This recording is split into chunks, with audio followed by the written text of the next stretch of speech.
वरिष्ठांनी दिलेल्या आदेशावरून कारवाई केल्याचा राग मनात धरून सोलापूर ग्रामीण पोलीस स्थानिक गुन्हे शाखेतील फौजदार इसाक उर्फ खाजा मुजावर यांची बदनामी केल्याप्रकरणी लोकशासन आंदोलन पार्टीचे मारुती नारायण जाधव राहा A20 citizen park Vijapur road Solapur व राजाभाऊ गुरुपाद दिंडोरे राहा न्यू पाछापेठ अशोक चौक या दोघांविरुद्ध अब्रू नुकसानीचा विशेष दावा दिवाणी न्यायालयात दाखल करण्यात आला आहे।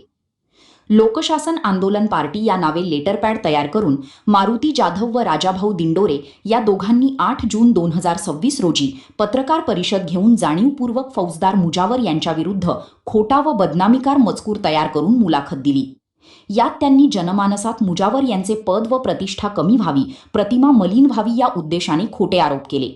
तसेच दिनांक 10 जून रोजी पूनम गेट येथे हलगी वाजवून व स्वतःच्या अंगाला झाडाचा पाला लावून मोठ्या बॅनरवर खोटा व बदनामीकारक मजकूर व फोटो प्रसिद्ध केला। या प्रकाराविरोधात फौजदार मुजावर यांनी वरिष्ठाच्या परवानगीने या दोघांविरुद्ध दिवाणी न्यायाधीश वनकोरे यांच्या न्यायालयात विशेष अब्रू नुकसानीचा दावा दाखल केला असून त्यांच्या वतीने ॲडव्होकेट प्रवीण शेंडे हे काम पाहत आहेत।